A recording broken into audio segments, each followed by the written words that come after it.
ভারত যুদ্ধ চাপিয়ে দেওয়ার চেষ্টা করলে তার কঠোর জবাব দেয়া হবে বলে হুঁশিয়ারি দিয়েছেন পাকিস্তানের সেনাবাহিনীর শীর্ষস্থানীয় কর্মকর্তারা। পাকিস্তানের আন্তঃবাহিনী জনসংযোগ পরিদপ্তর সংবাদ বিজ্ঞপ্তিতে এই হুঁশিয়ারি দেয়। পাল্টা পদক্ষেপ হিসেবে পাকিস্তান থেকে পণ্য আমদানির ওপর নিষেধাজ্ঞা দিয়েছে ভারত। চলমান এই উত্তেজনার মধ্যে দুই দেশের পররাষ্ট্রমন্ত্রীকে সংযত হওয়ার আহ্বান জানিয়েছেন ইউরোপীয় ইউনিয়ন। পেহেলগামে পর্যটকদের ওপর সন্ত্রাসী হামলার পর থেকে নিয়ন্ত্রণ রেখায় থামছেই না ভারত পাকিস্তানের পাল্টাপাল্টি গোলাগুলি। পাশাপাশি একের পর এক নানান বিষয়ে নিষেধাজ্ঞা আরোপ করে চলেছে দুই দেশ।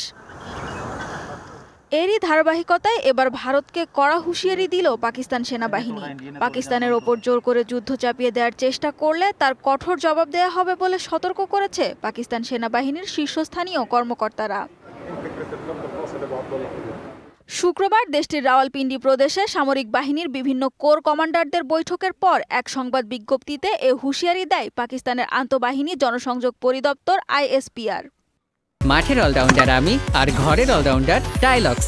টাইলক্স টয়লেট ক্লিনার, ক্লিন মানেই টাইলক্স।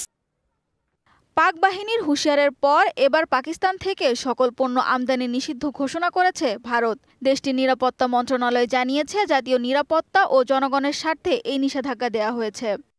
এদিকে দুই দেশের চলমান উত্তেজনার মধ্যে ভারতের পররাষ্ট্রমন্ত্রী S জয়শঙ্কর ও পাকিস্তানের পররাষ্ট্রমন্ত্রী ইসাহাক দারকের সাথে ফোনে কথা বলেছেন ইউরোপীয় ইউনিয়নের পররাষ্ট্র প্রধান কাজা কালাস।